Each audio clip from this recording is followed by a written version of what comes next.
Hey everyone, welcome to Being Well. I'm Forrest Hanson, and I have been really looking forward to today's episode. If you listen to a podcast like ours, or if you're just a terminally online person like me, you're probably familiar with the phrase daddy issues. It's a phrase that's generally targeted at women, particularly younger women, but it can describe anyone whose adult relationships, and maybe most importantly, their romantic ones, are affected by the experiences they had with their father figure growing up. And today we're going to be talking about what daddy issues are, where they come from, how we can maybe understand them in a more accurate or less judgmental way, and what we can do about them. So it's probably particularly appropriate that I'm joined for today's episode by my father, Dr. Rick Hanson. So Dad, how are you doing today? I'm good. And I suddenly am realizing, Forrest, that we should do a whole episode on sunny issues. Well, I have to start by asking you, Dad, a very important question. This is a question for the culture, because I know that people are wondering this. Do you know what a daddy is? A daddy? Well, like not in the parental framework. I have an internal and I think entirely appropriate alarm system about gendered language, period, and being careful. But if I follow you, I've heard people talk a little bit about issues with their father. I'm assuming we're not in the frame of sugar daddies. No, but you're close. You're getting closer. You're getting warmer and warmer. I am kind of cool occasionally. I don't know.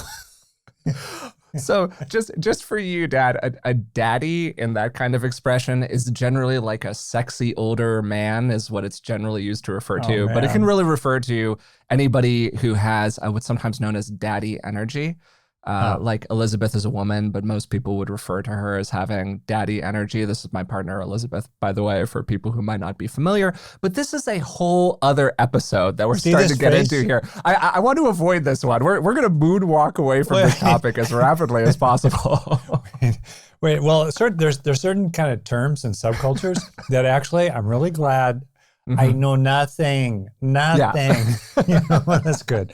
Second, how could someone like Elizabeth have daddy issues or because have daddy energy? We're post gender binary over here, Dad. We're really opening it up these days for starters in a really truthfully like positive and wonderful way. So even though Elizabeth is a woman, she has a vibe and energy that's more authoritative, more dominant, more comes into a room, really knows what she wants, knows how to get it, all of that. Whereas even though I'm a guy, a lot of people, AKA friends of mine, you know who you are, have referred to me as having more mommy energy because I tend to be softer, more nurturing, more like ending my phrases with a question mark rather than a period. Does that all make sense? Yes. And I'm glad that we've managed to walk on the thin ice without cracking too far through yet. Okay. You're so desperate to exit this part of the conversation. I absolutely love that. It's great. I'm okay with it, but see this face? Its face has sank 1,000 ships. I am so glad that we took this little detour. But okay, anyways, returning to daddy issues. Can I start just by asking you, Dad, like, what are daddy issues? How do you think about that? First, I don't. I guess because it's pejorative, even in the framing, to me. I mean, it's problematic just even in the framing. And to kind of broaden it out, we grow up with caregivers. Some of them are not identified in terms of a particular gender. All that said, we grow up with our caregivers and we form scripts or patterns of relating with our caregivers, really understandably. This is Attachment Theory 101. This is Social Psychology 102. And then later in life, we tend to keep enacting those patterns of thinking, feeling, and acting. Very important. They're patterns of thinking and feeling, not just acting, with similar sorts of people in our adulthood. And those patterns can be fairly complex, they can be useful, they can be problematic, and we can have a learning curve about them, or we cannot. Right? So that's kind of the general territory. In that territory, I think it's certainly true that many, many people have issues into adulthood psychologically that circle a lot around painful experiences or the absence of positive experiences with their father that are really consequential. And a key point here is that what really matters is how it landed inside, less what happened. Mm-hmm. I think it's an aspect of mental health to be able to move back and forth between the objective and the subjective, including with regard to your own childhood. Like I look at my childhood, the subjective for me was a lot of unhappiness with my parents growing up. I now am more and more clear objectively that they were well-intended, loving and decent, and yet partly because of my own sensitivities, my own introversion, it landed on me pretty hard. So the point being that it's useful to be both objective about your childhood while also honoring and compassionate for how it landed on you. To summarize a little bit of what you just said, maybe a less pejorative way to think of daddy issues is, as you said, as a form of attachment wounding. And it tends to come about when a person's relationship with their primary attachment figure, in this case, a father, was like complicated or non-existent or difficult or idealized. There are a lot of different ways that something can be kind of unhealthy. And because there are a lot of different ways that something can be kind of unhealthy, it's really hard to give a blanket expression of what daddy issues look like, because as you're saying, these scripts emerge, right, based off of these less than perfectly healthy relationships that can then color our later in life relationships. And importantly, often are romantic ones for a variety of reasons that we might talk about a little bit later. But Dad, getting into that, is there a common presentation that this family of issues have? Like what's some of the symptomology that tends to appear for people if they have this kind of attachment wounding? It's really impossible to separate parenting from community and culture. Because very often, for example, you have a fairly classic situation, and a lot of research shows that gender typing and polarization tends to intensify, certainly in heterosexual couples, after the kids come along. Women tend to move more into the caregiving role. Fathers tend to move more into the providing role. So suddenly now you've started to intensify those differences, those asymmetries. And then there become related expectations and standards depending on the role, right? And so if you have, let's say, a father in America in the 21st century has a child, there are a lot of cultural norms that are about that father intensifying being a provider. So now the father's working longer hours, the father's carrying those stresses. Meanwhile, the mother tends to culturally be drawn more into that caregiving role. She tends to get more involved with the younger child, less interested in his long stories about what the day was like at work. He feels maybe increasingly let down. She also feels like he's disengaged from family life. So all these things are in the mix. And so then you have a father who is enacting what he thinks he's supposed to do. He's a more emotionally engaged dad than his dad was. So he's definitely beating that standard. And yet his partner is feeling like he's not available to her. He's not very involved in the emotional life of the children. And then as they grow up, they'll talk about a dad who is absent. And yet there's a lot of pressure on that dad to do the kind of things that make him absent. And I'm not trying to create excuses for anybody. I'm just situating. Parenting and family life in its cultural milieu. So that's great context for how these issues could emerge, or like the social or cultural situation that people find themselves in for this kind of stuff. Would you mind sharing a little bit about what like attachment wounding issues look like for a person in practice? So let's say that there is a child who grows up inside of that context and turns 16, turns 18, turns 22. They're going out into the world. They're forming new relationships with different kinds of people. And what are some of the symptoms that could arise for them based off of those circumstances that they experienced with their dad when they were younger? Yeah. And thanks for bringing me into the particular case, but the situationness of it is really, it's important to get. Okay. So what's optimal? What's ideal? What's normal in the sense of the biological template? A lot of, I think of it as both loving and skillful parenting. Let's suppose that this girl has interactions with her father that are mostly characterized by him being emotionally available, skillfully responsive, committed to her well-being, and emotionally regulated himself. And then life goes on. Things happen. Maybe there are behavior problems, maybe there are misunderstandings, but there's enough of an underlying safety net of relational health that issues can be repaired. And that's the fundamental question. Can problems be repaired? And this also has to do with the role of the other parent who is, let's say, reasonably supportive and skillful in promoting a healthy relationship of this girl with her father. And then let's suppose adolescence occurs, puberty, the development of more of a sexual aspect to the girl's experience of things, and that's all navigated well. That would lead to secure attachment. All right. Ballpark estimates, that's maybe about half the population, depending on how you slice the pie. Now we're into insecure attachment. And this is material well. I'll just summarize it for people. Yeah, please. 2 general forms of insecure attachment, what's called avoidant or anxious. There are other terms sometimes used. There's a third type of insecure attachment, which is pretty uncommon.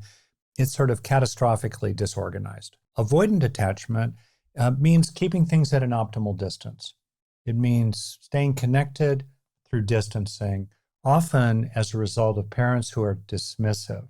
Although sometimes it can develop because the child is just extremely introverted and or extremely sensitive interpersonally, and they just manage that by being quite distant. So in that particular case, personal relationships of any meaningful depth tend to be characterized by orbiting.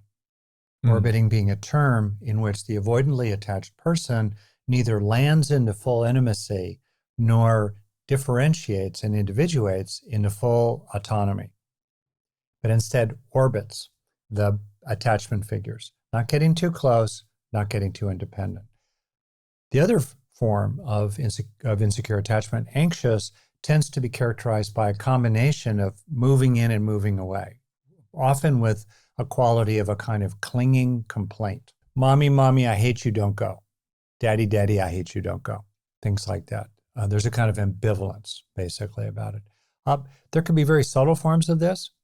There can be forms of this that are enacted differentially between the mother and the father. A child can be securely attached to a father, insecurely attached to a mother, or kids can be, as adults then, securely attached with, let's say, friends, where the stakes are not too high.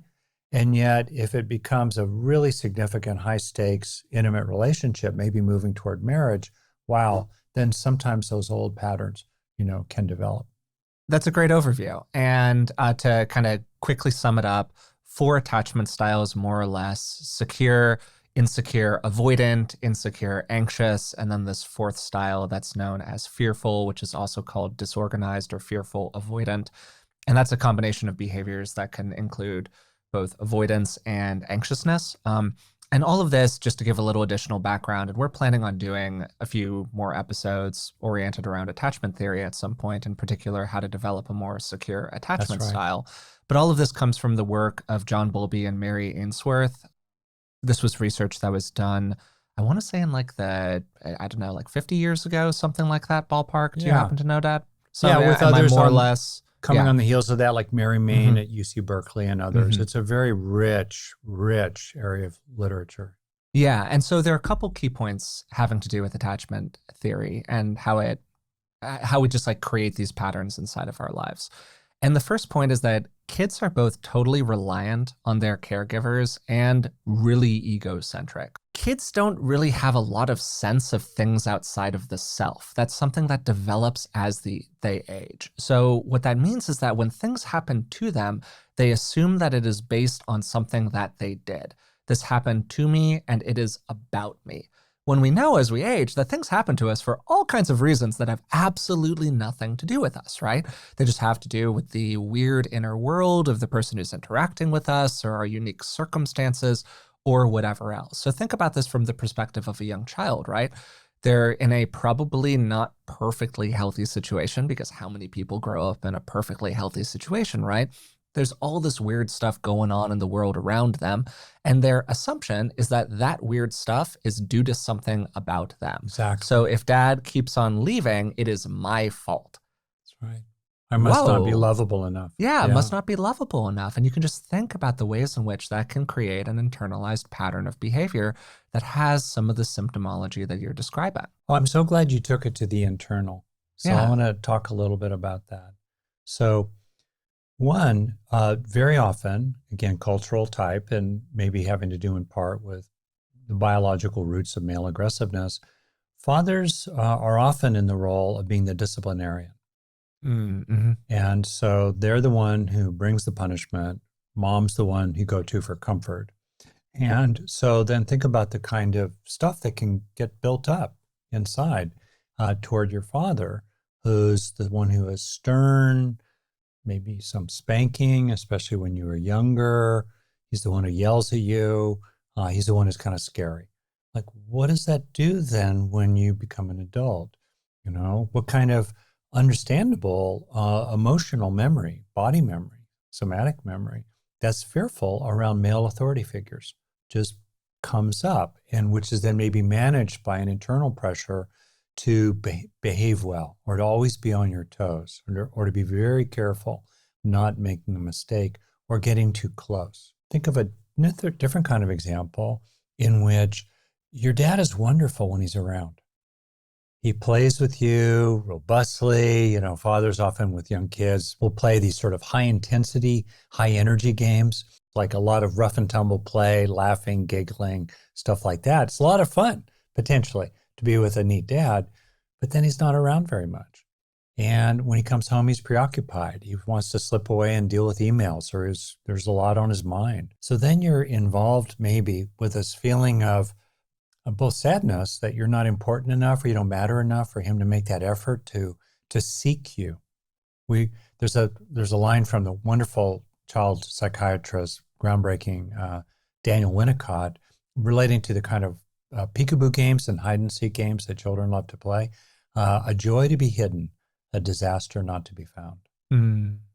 We want to be sought, right? Even just in the military, you know, the notion of leave no one behind. So there's this longing to be sought and pursued, and then maybe sometimes behaviors to get the attention-seeking behaviors, which underneath it all can feel both stressful and kind of annoying. Like, why do I have to be all pretty? Why do I have to dance through a bunch of hoops? Why do I have to always get A's to get your attention? I think that you're painting a common picture for people. You know, this idea of a dad that isn't abusive, and is fun when they're around, but they perhaps aren't around as often as the kid would like them to be. And another common gendered dynamic that emerges among parents is, like you're saying, that the mom's around all the time. And therefore, the child's experience of them is more day to day. It's more expected, it's more blah, it's more just the minutia. And it could be a really loving relationship, but it's not exciting all of the time. And when dad happens to show up, things get exciting because dad is not always around.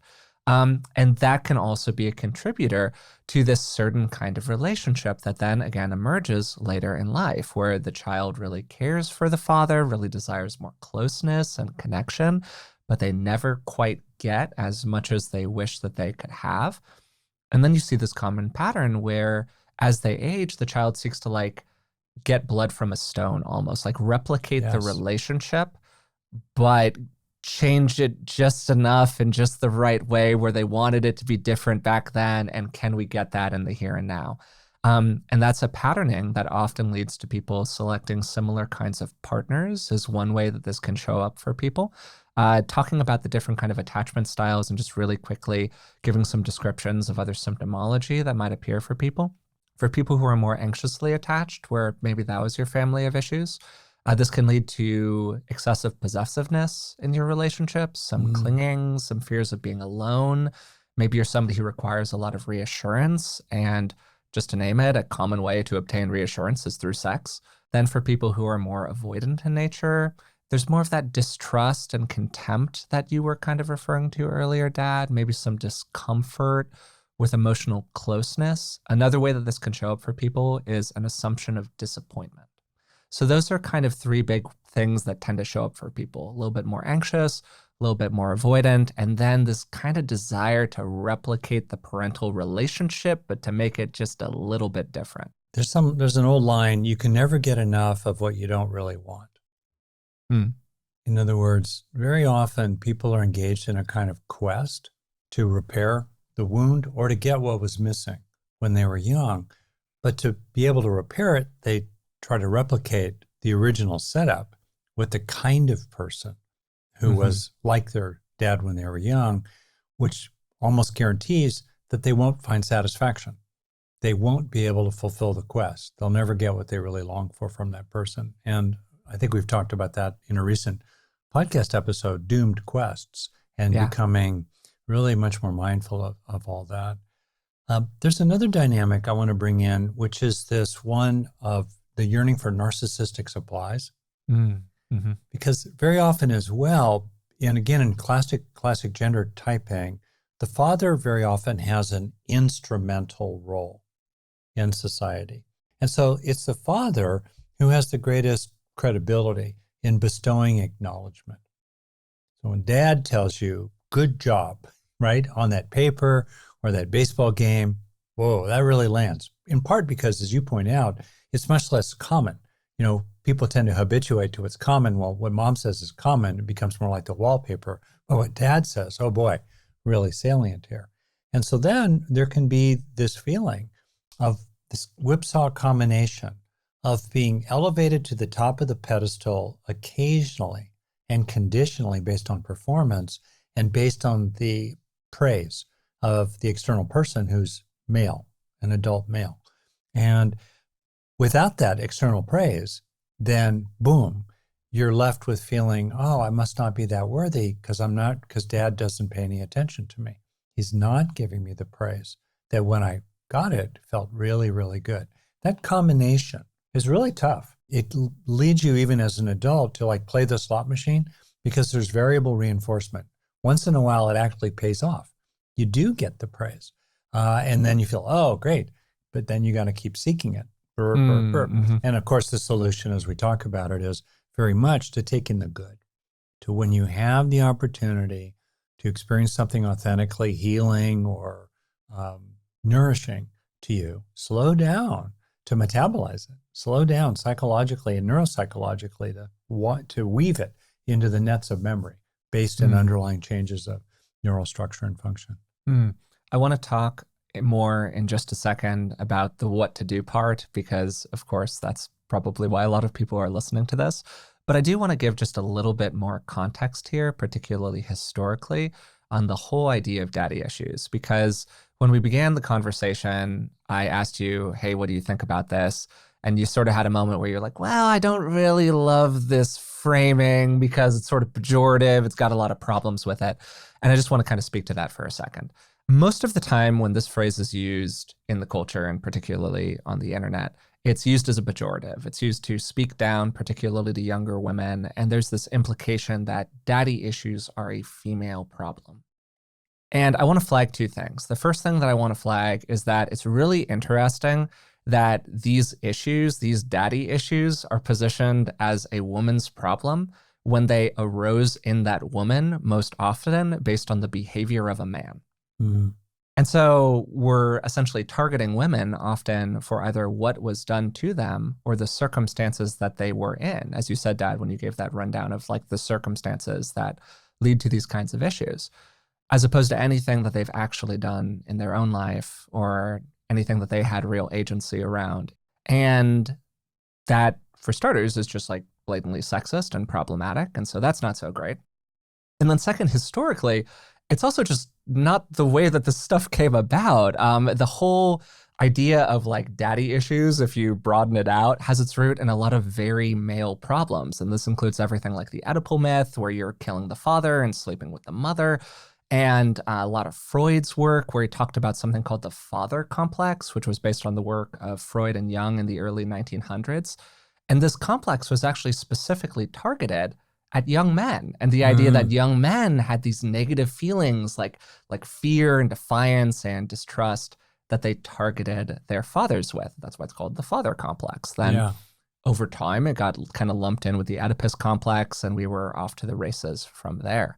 And a lot of this comes out of like a very Victorian mentality where the issue is this dominating father figure and the struggle for power and dominance between the male child and the overbearing father. But then in a more modern context, what started to happen is the problem is still overbearing dads for sure, but for a while in there, particularly in like the 70s and 80s and 90s, there was a lot of cultural discourse around like there are no fathers in the home anymore, and absentee dads and deadbeat dads and all of that kind of stuff.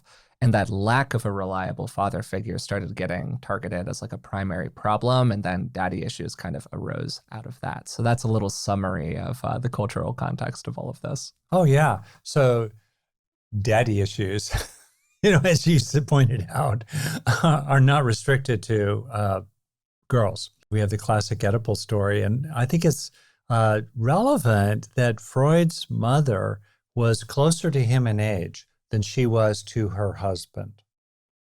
And so Freud may have had an Oedipal complex, but maybe not everybody else did. Projected onto the rest of the population. Yeah, for sure. Yeah. So different things I've seen with boys. One is a situation in which, for various reasons, their father's not very helpful in terms of skillful gender role socialization. If you're a boy, you're going to look to your father for gender role modeling and learning ways of being that help you to be comfortable with same gender peers, which is your primary peer group up into adolescence and often through adolescence and beyond. So there could be something missing there that's consequential, or something helpful there, or something excessive, like you've got a dad who's just on your case to be able to throw a baseball, or who's telling you and shaming you because you're starting to cry, because you're sensitive. That then is something to think about. Was something missing? Was your father unhelpful to you? And as an adult, can you then bring that to yourself? So that's one example. Another example is where the father is just mean. He's cruel. He's cold. He's sort of rejecting. And there you are as a boy, and you're wanting a kind of closeness with a male figure, and it's really missing. So what do you do then? You might internalize that way of being and adopt it for yourself, or you might seek a father figure as an adult, as a mentor or a boss, who would give you the kind of warmth that was missing for you when you were young. And that can go well or badly, right? And the internalization of that father who's cold and dismissive often goes badly, because then you become cold and dismissive toward your own tender and sensitive interior. Yeah. And you carry that pattern with you. Yeah, I love how you're opening this up here. And if the way that daddy issues show up in the culture for women is often framed sexually and romantically in terms of like their preferences for the kinds of men that they end up being interested in, if you wanted to flip that on its head a little bit, I think that you could totally look at the rise of, to be perfectly frank, like various alt-right content creators or the manosphere or the red pill world as the way that daddy issues show up for boys. People like the Andrew Tates of the world, whoever it might be, who are advocating for these very like strong father imagery, often targeting young men who did not have a healthy family life growing up. And so that's one way that those issues can show up for them. Yeah, in ways that even sometimes are extreme, in which, they can blame women for their own lack of romantic partners. The other thing I just want to bring up, so another kind of classic category of father issues, in a funny kind of way, has to do with something that's sort of murky, but really, I think, useful to kind of clarify, which is, can you, let's say as a male identified, can you claim your own power without killing your father?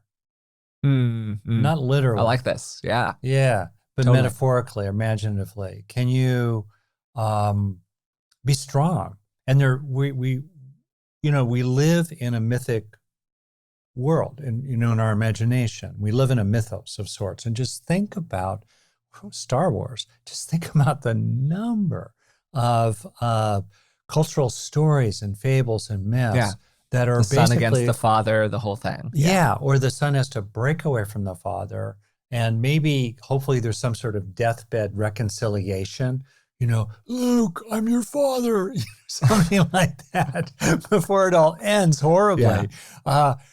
Yeah, but we're in that mode, and it's almost as if that's the only alternative. Somehow the father has to die, and that's classic. The father has to die for the son to take the throne. Yeah, right? for you to step into your own power, Yeah, your to own step into the fullness of whatever your own it might be. authority and power. Totally. And so I think what's really interesting is to explore the notion of being able to individuate and be your own person in parallel with, in relationship with, but in parallel with, not behind. So you don't have to compete with your father. You don't have to beat him. It's not about being better. It's not about, you're not stuck trying to struggle with his power and to prove your own power. You can see so many movies that are basically about a critical father and the son endlessly trying to prove that he's good enough and the father still being critical, like the show Succession, right? Is that Shakespearean or not? I mean, it's totally. So much about in the ways that are just kind of, to me, I can't watch it because I'm sensitive. I'm like, I want people to be nice. What? It's just a bunch of mean people. The number of conversations we've had about either movies or books, Dad, where you're like, well, before I start reading, does it have a happy ending? I was like, well, maybe it doesn't, but it's still a good book. And you're like, no, I want the one with the happy ending. Thank you very much. Right. I like characters I like and respect who have a moral trajectory that ends well. Wow. Other than that, I'm easy to please. We have covered a lot of ground here, and I'm really glad that we've talked quite a bit about like the context of all of this and the ways these different issues can show up for people and all of that. I would like to turn the conversation here toward more of what people can do in the here and now if they're wrestling with the remnants of these various attachment wounds. Again, we're planning on doing a whole episode on secure attachment at some point in the near future. For people who struggle with these kinds of issues, do you have any general recommendations? Classically, and based on tons of research, which people will discover in the show notes when they become a patron. Really plugging the Patreon for this one, Dad. I like that. Thanks. I usually don't do it. I should do it more because it's so phenomenal. In any case, thank you. One, forming what's called a coherent narrative. In other words, being able to move back and forth between the objective and the subjective in a kind of a balanced account that doesn't let anybody off the hook, but on the other hand, doesn't get attached to a sort of righteous, grievance-saturated complaint that can lead you to not see the whole picture of what was happening, including your impact. Often we look at adolescents as they can't help it. And I'm not letting parents off the hook, and I'm also very clear that adolescents have diminished capacity and therefore they have diminished responsibility. They're not yet adults. I get it. But on the other hand, they were one of the straws often that were stirring the drink, in their family of origin. And that's part of what there is to take into account. Me included, I've been doing a lot of taking that into account as I keep healing, from my own childhood, my own role in the matter, without blaming or shaming, but just looking at the impact. Okay, so one, that's really, really useful. Second, whatever was missing, look for today and take it in when you find it. I'd give it top 3. Mental health method is to look for what was missing, what you long for, what would be good to grow inside, and experience it and internalize it in all kinds of ways. Just kind of really briefly, one thing that's been helpful for me, because I didn't get it with my dad, was a particular kind of valuing of me that was a little gendered, I would say, as someone who is athletic or capable, and in sports and also in mountaineering situations, getting validation from male athletes who are better than I am or climbers who are better than I am. Like, pretty good, Rick, pretty good. You're one of the best I've seen off the couch. Man, that went a long way. That was meaningful for you. Yeah, totally. Well, another way to think about this in terms of like getting more of what you didn't have or looking for those reparative experiences, however you want to think about them, is we can actually kind of return to the model of attachment. Think about this, because you could think about the 4 different attachment styles as almost this like 2x2 vector to do some Rick stuff here. You know, you love yourself a matrix dad, so I'm stealing it from you here. Where on one axis you have, how do you think of yourself? Do you regard yourself kind of positively or kind of negatively? And then how do you think of other people? Do you regard others as mostly kind of positively or mostly kind of negatively? If you tend to have a fairly positive way of thinking about yourself and a fairly positive way of thinking about other people, that tends to be associated with secure attachment. This is fantastic, Forrest. Isn't this cool? I've never heard this. This is original, I bumped into bro. this the other day.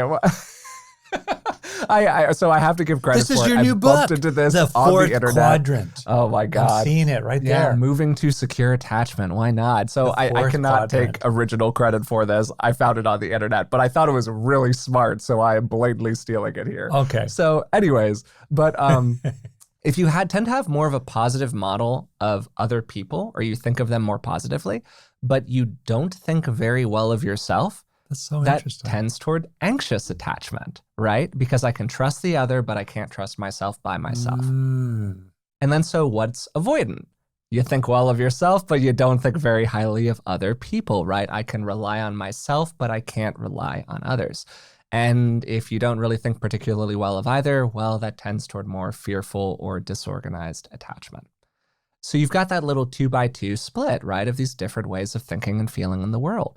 And so if you're somebody who has either a lower model of yourself, but an okay model of other people, so anxious, or a lower model of others, but an okay model of yourself, that's more avoidant, you can really think about how to shore that up in the here and now, right? So for more anxious people with that low view of self, the task becomes developing increasingly feelings of worthiness just as you are, right?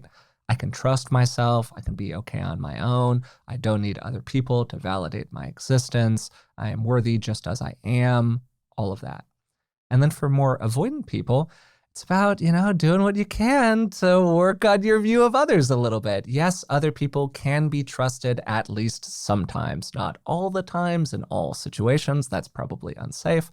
But hey, certain circumstances, certain people, I can really rely on them. And I can test that theory in a bunch of different ways, not in the kind of negative association of like being trusting of other people, but just in small practical ways. Can I trust my partner to go to the grocery store and come home? And if they don't do it in a timely fashion, can I have a conversation about it with them and repair that experience with them and be really open and honest about my feelings with them? Because a lot of the times for people who are avoidant, that's one of the big problems. So what do you think about all of that, Dad? I still think you ought to write the Fourth Quadrant. Even though it's not totally original. Yeah, it's a great idea. When I ran into it, I was just like mind blown. I wish I could give attribution, but I forget exactly where I found it. But really, really liked that when I first saw it. I'll tell you another thing that's really reparative. Please go ahead. And I'm going to go full geek here. All right. If you take rats, okay, and I'm going to talk about animal research, ethical issues, their complications. Okay, great. So now let's talk about generations. Generation 1, rats are sorted into 2 groups, and one group is highly stressed, one group is not highly stressed. And then the females in each of these groups have babies. Those babies grow up, and those babies from mothers who were highly stressed have altered expression Yeah, of we're genes doing some inside their gene little stuff here. rat I like this, brains. Dad. Yeah, that regulates stress. So even though the second generation rats are growing up in nice, nurturing, supportive, unstressed environments, they're still really vulnerable to stress because they acquired epigenetically some of the consequences on the stressful life of their mothers. Now in the second generation. Yep. Okay. Then in the second generation, those rats who had highly stressed mothers and who are vulnerable to stress have babies themselves. If they are then enabled or allowed to do normal rat mother stuff, like licking their little babies and cuddling with them and so forth, that pattern that they inherited epigenetically of being vulnerable to stress is actually healed through being nurturing themselves. Very, very cool research. Yeah. Whoa. Lots of implications. I think about sometimes here's another kind of study that's a little different. If you take kids who are bullies, like a 5th grade bully, who often has been bullied themselves at home by an older sibling or often a father, unfortunately. So you take that 5th grade bully and you say, hey, you are now the partner of the 2nd grade kid or 1st grade kid. And you're the buddy. And you just get to do stuff together. It's really chill. Whatever you do, walk around the yard, play checkers, bounce a ball.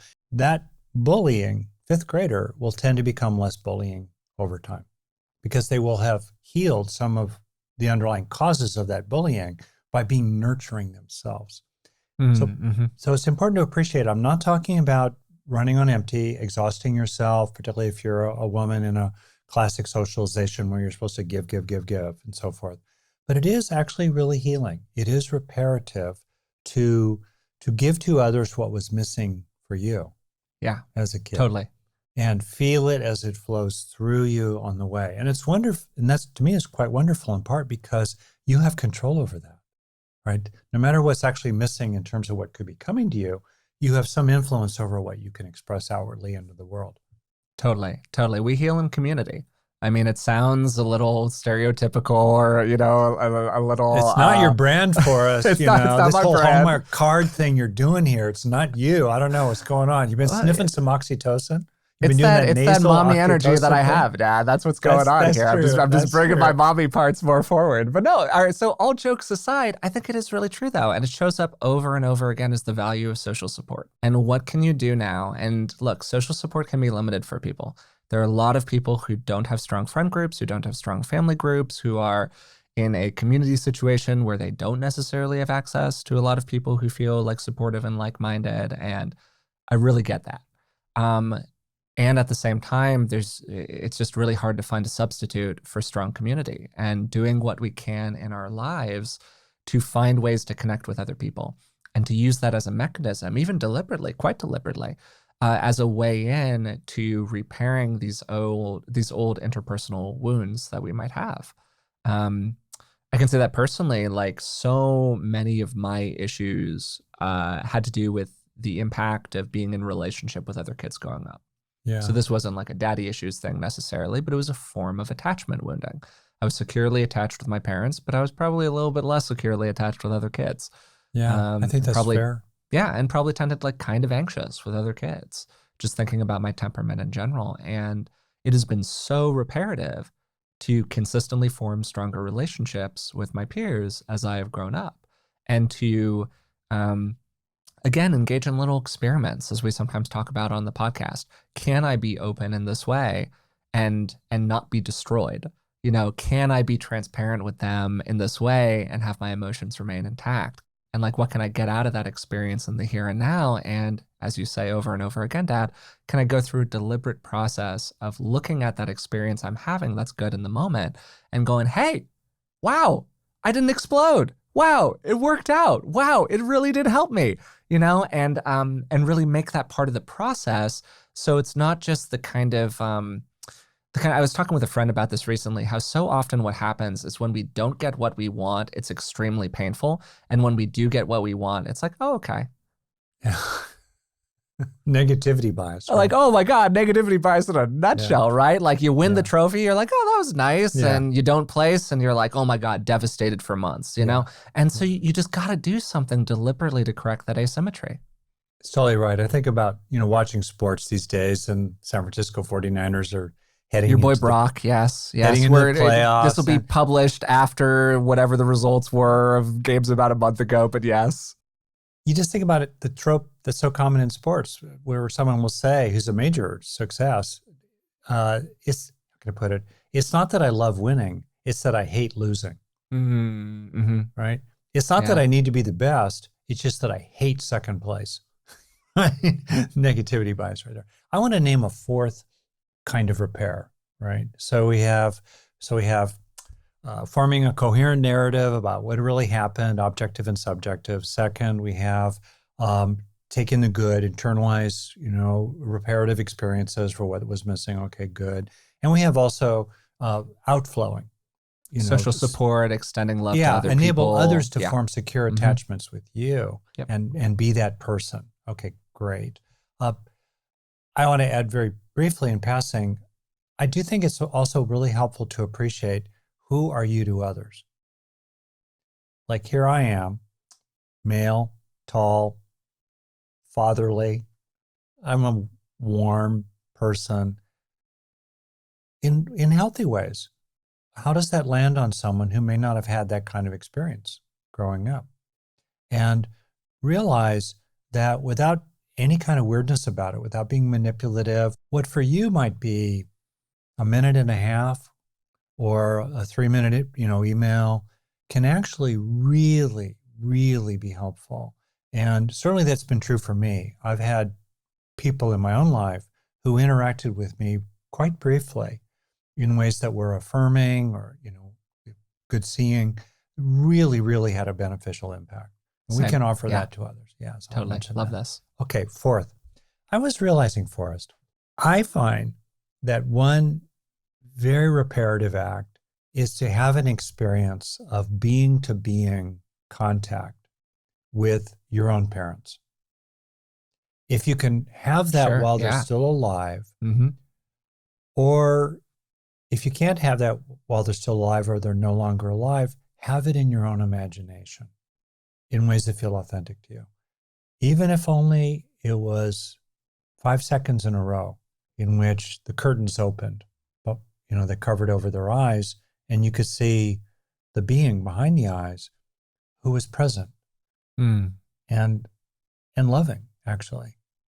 And so if your parents are still alive, it's a good idea to try to have that kind of experience of them if you haven't had it, period. And many people actually have not had that experience.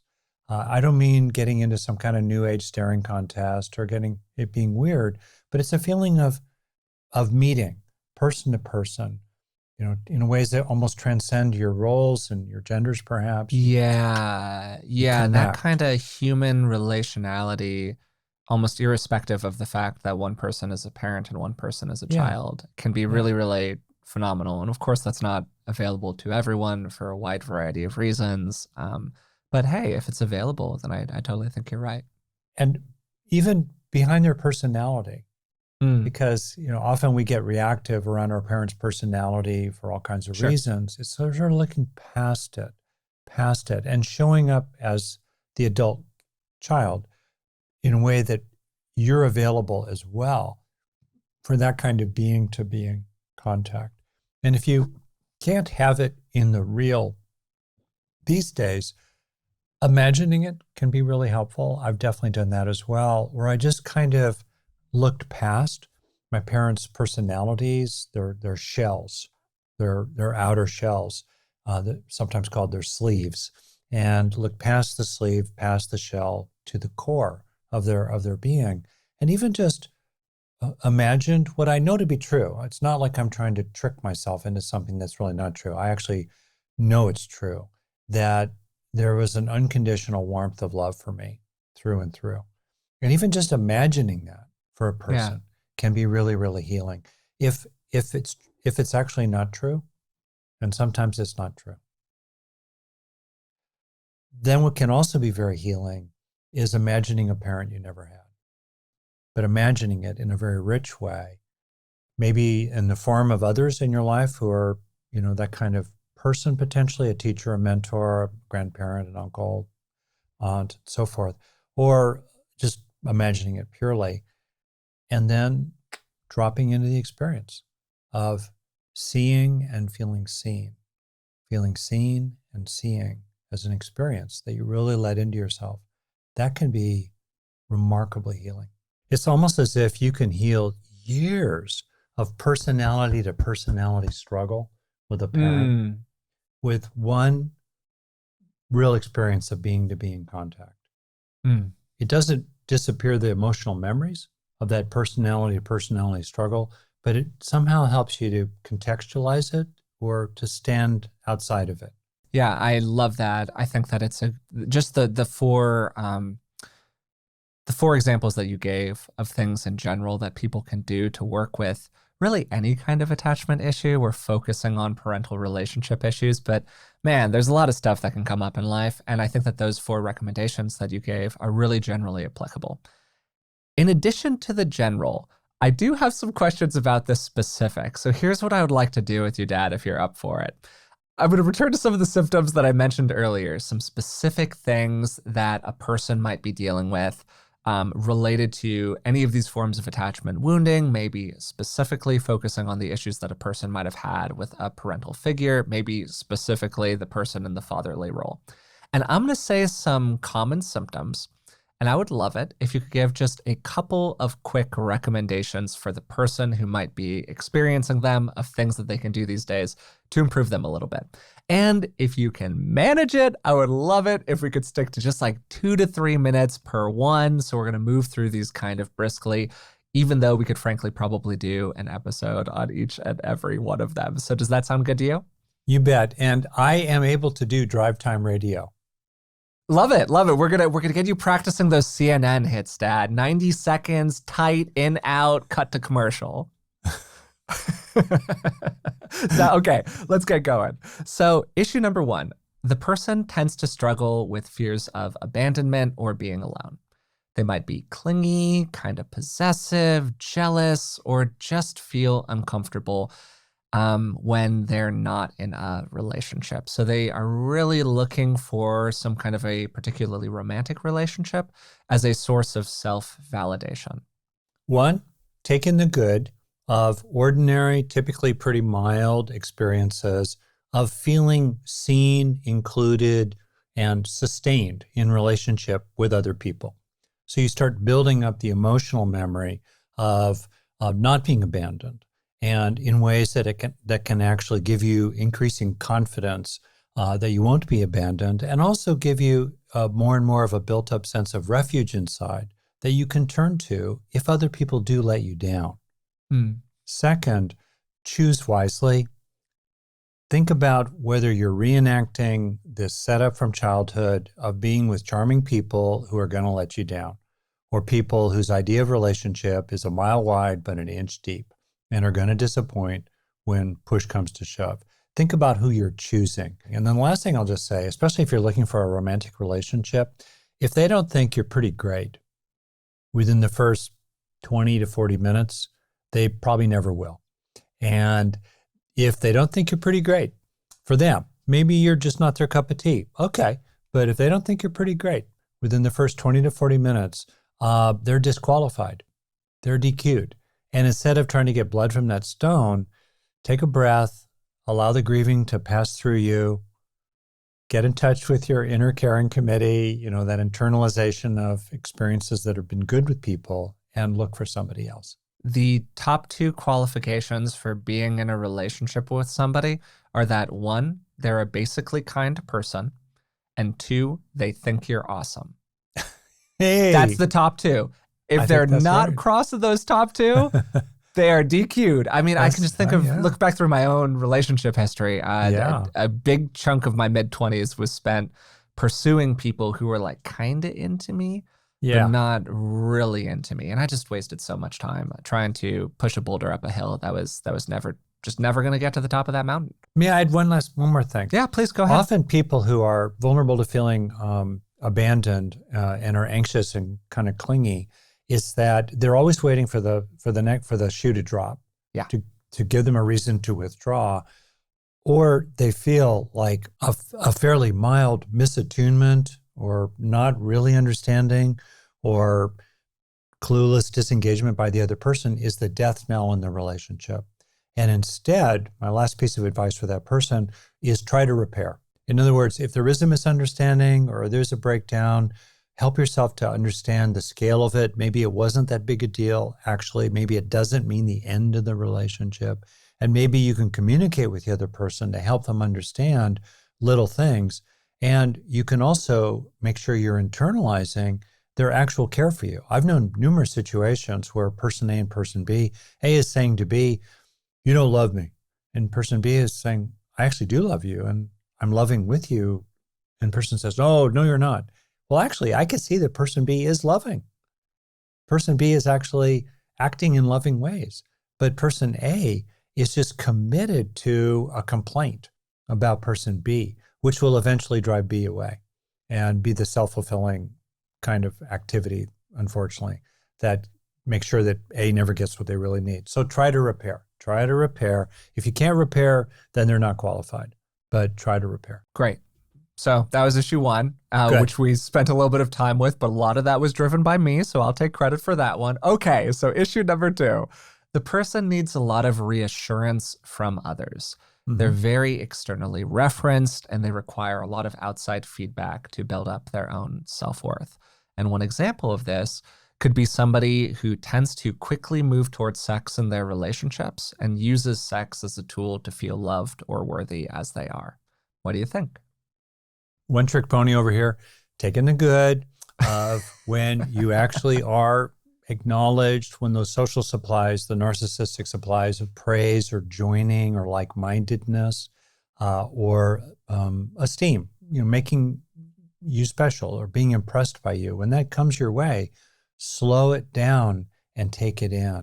And I think it's especially important to look for forms of healthy approval that are not contingent on your sexuality. They're about you as an overall being, not whether you're attractive, not whether you're good and bad, but just simply you as an overall being. And when it comes your way, take it in. As someone who did that practice a lot, it can be helpful sometimes to explain to your friends why you're this way and why you're asking a follow-up question. So you liked what I said at work. What did you like about it? Right? To kind of explain and do your side of it, though. Make sure you're taking in the good, but sometimes you can kind of explain to others what's going on. And then to flip it around, what if you're with someone who needs a lot of reassurance? Mm-hmm. And very often what people do is they withdraw from that pull for support, that pull for reassurance, when in fact that just creates an even greater hunger and insecurity related to reassurance. What's more effective is to authentically deliver reassurance and other forms of approval, love, commitment, loyalty, and so forth to that person and ask them to be sure to internalize it so that you don't get exhausted and you're not in this kind of situation where they're like a vampire always needing to consume who never fundamentally gets fed. Great. And a fantastic thing to track, both in terms of how other people speak to us and how we speak to other people, is how often you give a comment, particularly to whatever category of person that it is that you are attracted to, about something other than their physical appearance or the way that they look, other than a superficial comment. Because it can really, reveal some things if you have a friend who only ever compliments you on your appearance or things like that, because that can be a very superficial form of validation, and it can fill up something sometimes for people that's already full when they have this other bucket over here that is in desperate need of filling. And then you have people who are the other way around. For a long time, I got complimented frequently for all of these traits, and absolutely none of them were related to how I looked or how I moved through the world or how skillful I was in my relationships with other people. And that for me was a real hole that took some time to get filled. And I had to kind of go out of my way to deliberately fill it in ways that you're describing, Dad.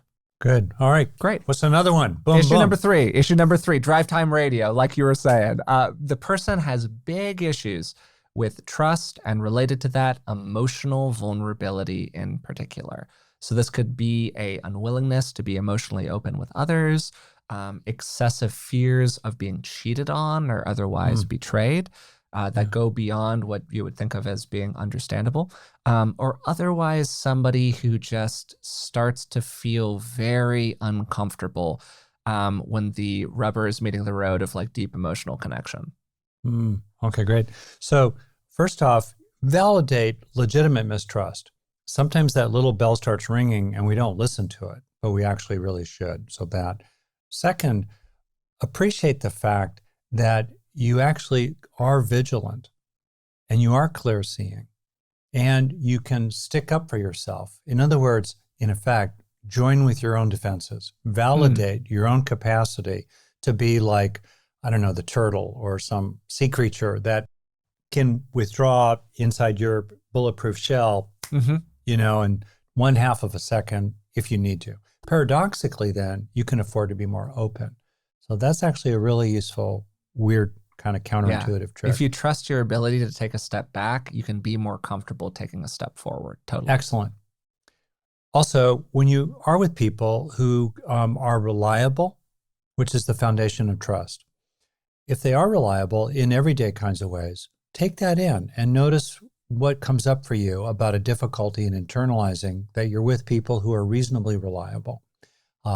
Because maybe you're afraid that if you actually let in that experience, you'll lower your guard and get fooled again and be betrayed.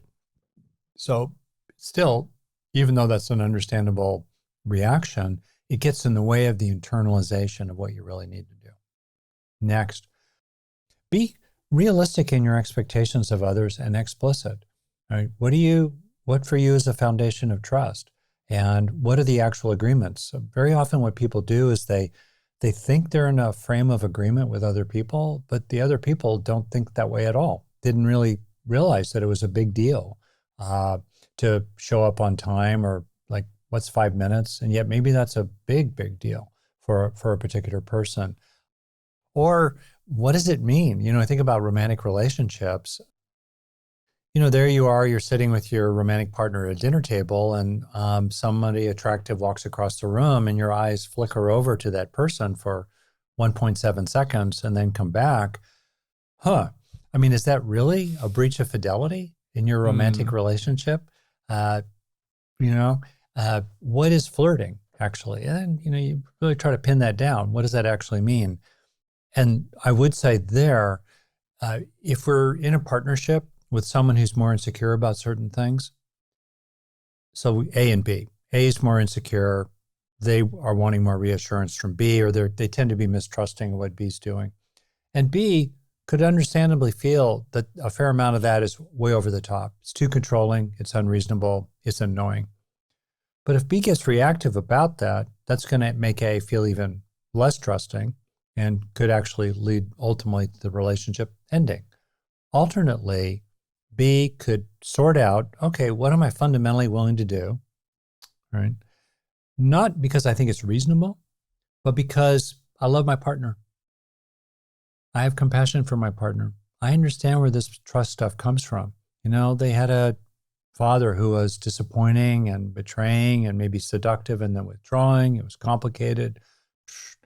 I get it. You see what I'm saying? And then if you're A, it's actually skillful sometimes as well to say, look, I'm not trying to argue that what I'm wanting is reasonable. I'm not in the frame of reasonable, unreasonable, should or shouldn't. I'm just saying at a human level, I'm this way. This is what I need right now. I am this way. It would help me even to heal being this way.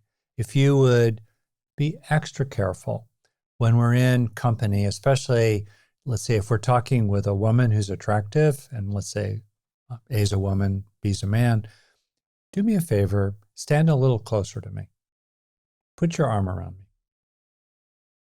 For its own sake, just because I'm asking for it, not because it's reasonable or because I think you're a bad guy who's going to sleep with her and cheat on me. Just because it helps me out. Yeah. Helps me out. And then it's a lot cleaner and easier to get what you need from others. And you're having a different kind of conversation. You've changed the conversation from like an objective conversation to a subjective conversation. Exactly like you're saying, Dad.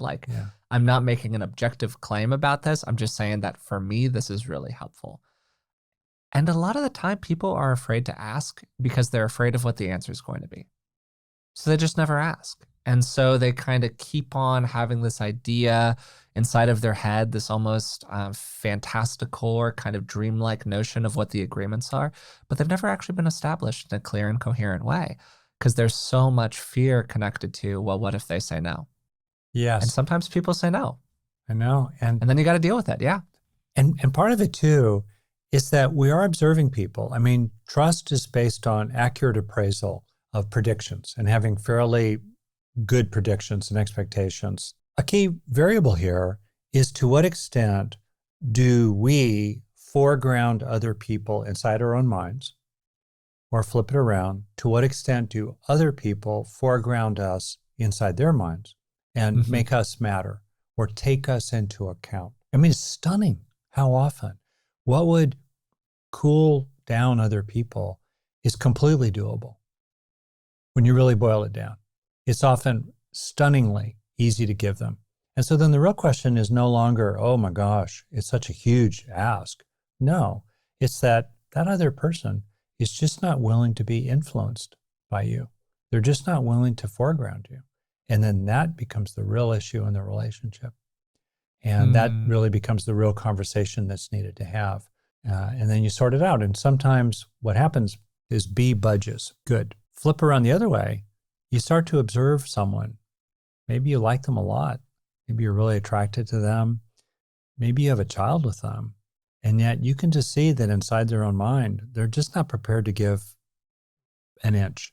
Or maybe they'll give an inch, but they won't give 2 inches inside their mind because they're just not willing to give you that much room in their mind or that much power in their mind, that much standing in their mind. And then that becomes a real issue in the relationship. But being able to see it clearly is fundamental, including in terms of what you can actually trust. Great. Well, I just have one more of these, Dad, but it's a bit of a doozy. And again, we could spend several episodes on this. Issue number 4. The person tends to seek out one, usually problematic, kind of partner over and over again. They might say that they're open to different types of people, but in practice, most of their partners tend to have similar characteristics or tendencies that lead to similar problems in the relationship. An extreme example of this could be somebody who consistently makes excuses for or tries to fix their abusive or otherwise problematic partner. So that's one version, but this could also show up a lot of different ways. What do you think? Well, a couple things. One is to ask yourself, what is I'm actually seeking as an experience? This is a point that you and I really emphasized in our book, Resilient. In other words, the form that you're going after, an older figure, a physically highly attractive person, someone who is also passionate about rock climbing and adventure sports, whatever it might be. Someone who has a little bit of edge. They feel a little dangerous, whatever it is. Yeah. Okay, that's right. So that's a means to an end of a certain experience. What's the experience you're seeking? Yeah. And ask yourself how you could find that experience in safer packages, more reliable packages out there in the world, or B, how you could start to give yourself more and more of that experience almost on your own. How could you find that inside yourself? That feeling of adventure and energy and juiciness, that feeling of sexuality, that feeling of having status and confidence in yourself in society that you might get by hanging out with a person who's quite wealthy, for example. That's useful. The second thing that I find really useful, and this is where I'm drawing on, 50 years now, roughly, of working with people. The clock is ticking every day. I think sometimes we put up with behaviors on our part because we're just not prepared to recognize that the clock is ticking. I think about the saying from sailing that you have all the time in the world until you have no time at all. And unfortunately, people will clock year after year, not really helping themselves to have what they long for. And then finally, they have no time at all. Give yourself one more shot at the kind of person that you think you have to have. And then if you don't have that going well by a certain date, like the end of the year, 9 months from now, or, by the summertime, decide for yourself, if I don't have it by then, I'm going to take a different road. I'm going to walk down a different road. I'm going to implement the advice of my friends.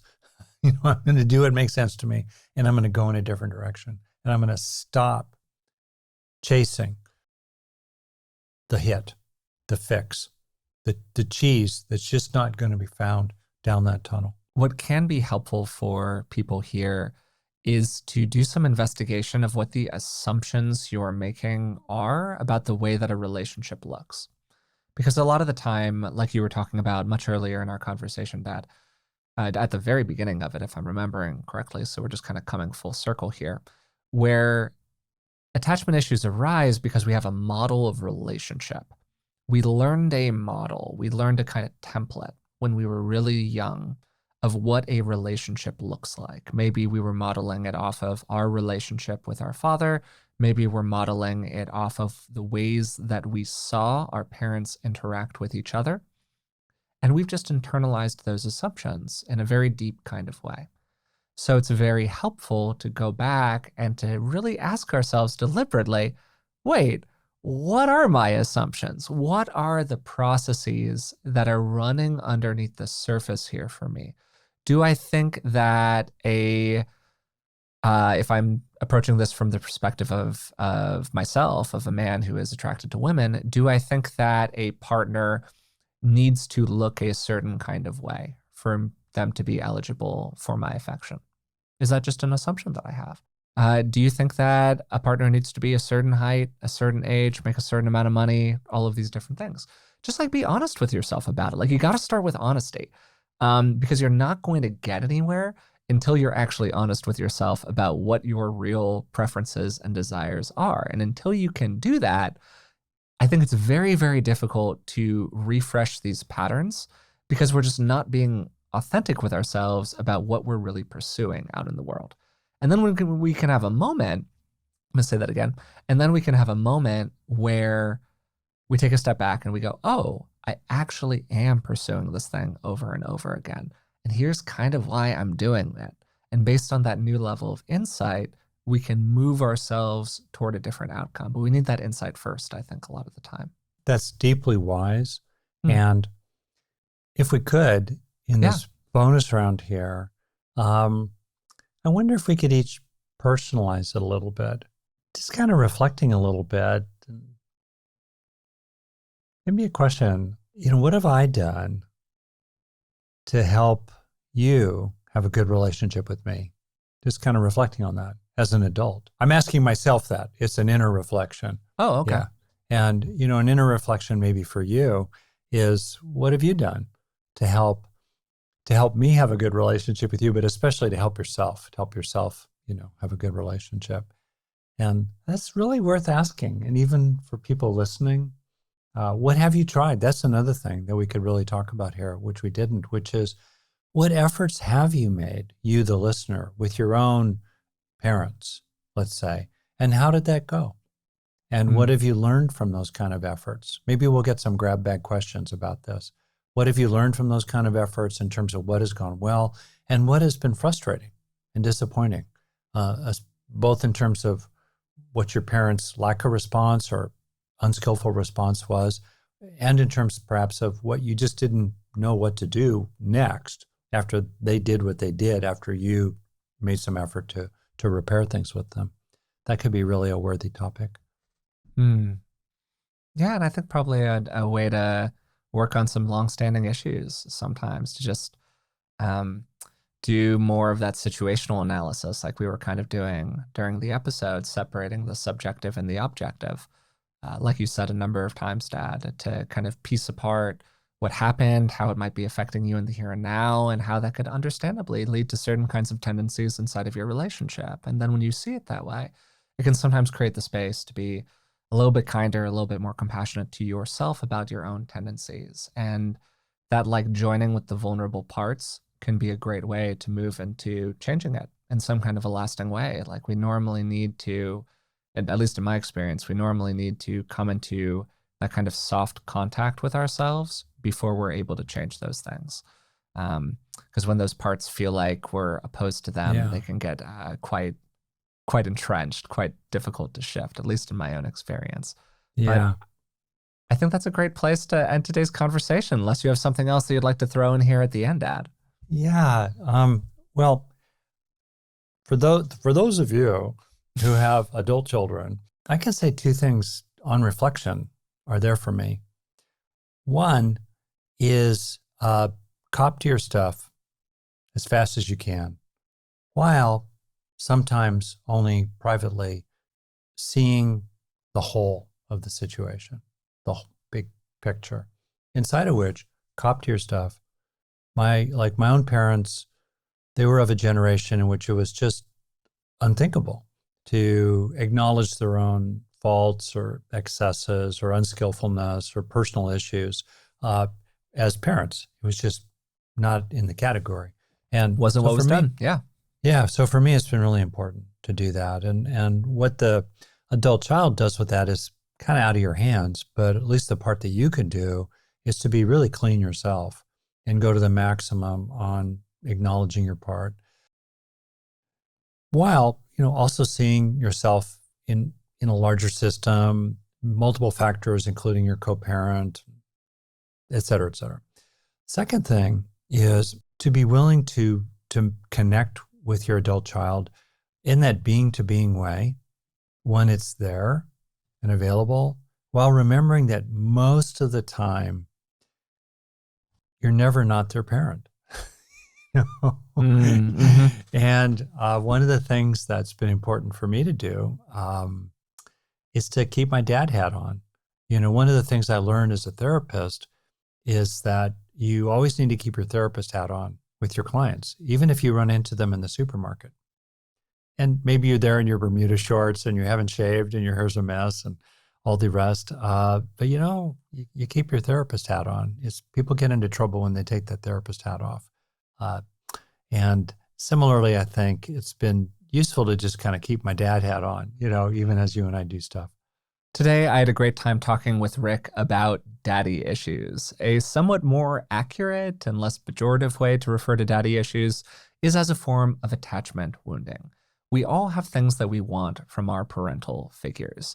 And when our relationship with one of those primary attachment figures is complicated, non-existent, difficult, or otherwise unhealthy, it's common for us to port some of those issues that happened back then into our adult relationships in the here and now. So that's what we talked about today: what daddy issues are, where they come from, and what we can do about them. And a key point in the early part of the conversation is that daddy issues come from a desire we all have for a healthy, positive relationship with a reliable, strong caregiver. And a really key point here is that it's not a person's fault if they have daddy issues, or really any other kind of issue. Daddy issues are often used as a phrase to refer pejoratively to young women in particular. And the reality is that any person of any gender identity can have any kind of issue related to any kind of attachment figure.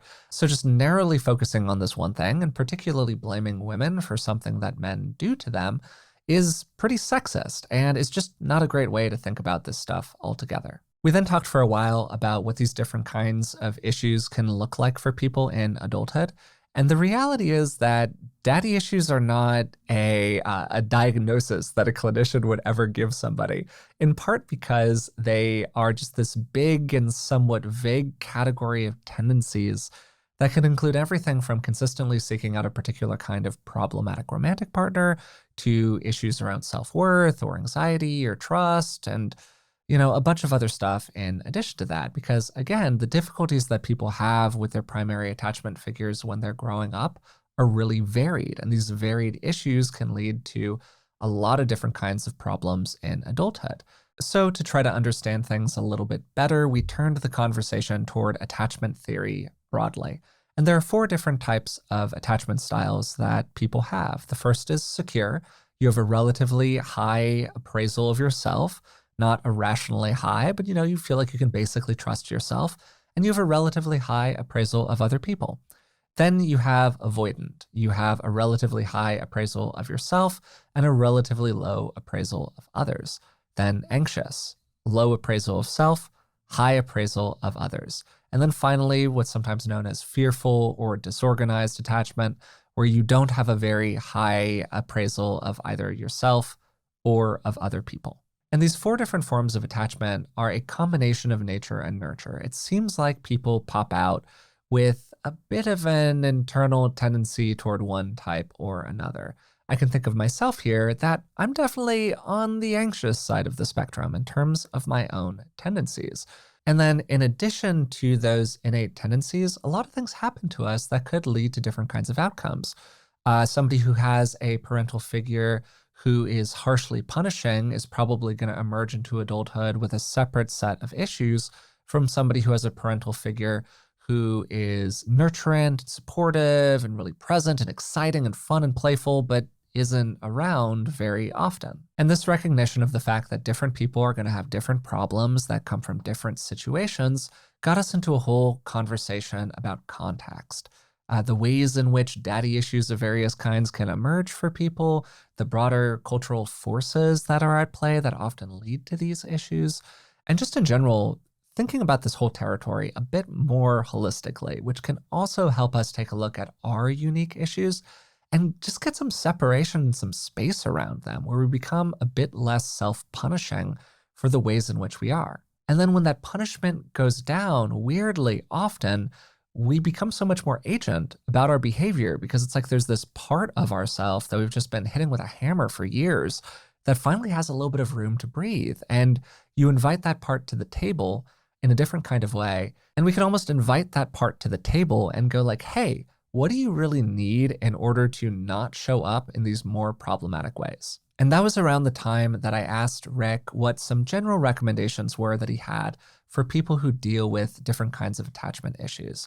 And he highlighted 4 things that I thought were really great. The first was forming a coherent narrative of childhood, being able to take a step back, separate the subjective from the objective, and really appreciate both what the real circumstances were and also how they landed on you. Then second, improve your ability to take in the good. It is natural for us to have a negativity bias. It is natural for us to just feel kind of okay when a good thing happens and to be devastated when a bad thing happens. But hey, we have to really go out of our way to push back on that tendency. So if you're a more anxious person, it's really important for you to go out of your way to internalize experiences of being worthy just as you are, not needing to rely on others, and being able to take care of yourself. If you're an avoidant person, really internalizing those times when people really do show up for you in positive ways, or where you are able to trust somebody else, or you could be emotionally vulnerable with others without being totally devastated by it. Then third big recommendation, social support. Maybe a more romantic way of putting this would be finding ways to love yourself through loving others. And this was the example that Rick gave about the different generations of rats or mice, I forget which one it was, where you had parents who were dysregulated or in a painful environment, and even if their children were brought up in a safe environment, they also became dysregulated, or it became easier for them to get stressed out. But then if those animals were able to have children of their own and nurture them, a lot of their own problems got solved. They became less sensitized to stress over time. And just in general, I think this makes a really important point that there's no substitute for community of some kind, and it's not always easy to find one, but wow, it is so powerful when you do. And then the final piece of general advice that Rick gave was seeing the being behind the eyes, being able to connect with a person beyond their role in your life. And a particularly important figure to do this with is often our parental figures or our attachment figures more broadly. And often we don't have the opportunity to do this in real life. Maybe those parental figures are not available. Maybe they've passed away.